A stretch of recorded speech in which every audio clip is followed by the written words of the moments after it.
4 سال سے ٹویوٹا ہائیس گاڑیوں کے پرمٹ بنائے ہوئے ہیں مگر ہماری گاڑیاں نہیں چلنے دے رہے۔ بار بار انتظامیہ کو آگاہ کیا مگر کوئی داد رسی نہ ملی۔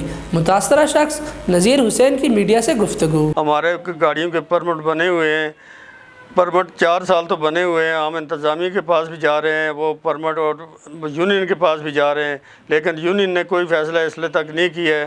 وہ مقبول خان کا ٹوٹا چل رہا ہے، ہمارے ٹوٹے کو پابند کیا گیا ہے۔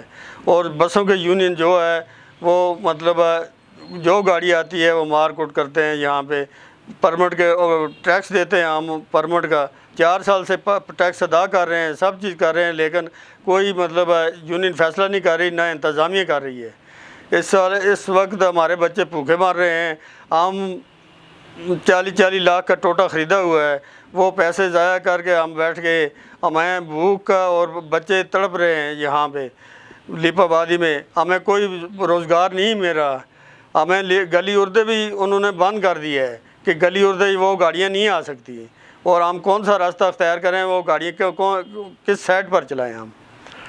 اور اتنا تصب، اور یونین نے وہ نارمل یونین ہے، نہ ان کا کوئی رجسٹریشن ہوا ہے نہ اور کچھ ہوا ہے، مطلب جابرن بسوں والوں نے کی ہوئی ہے۔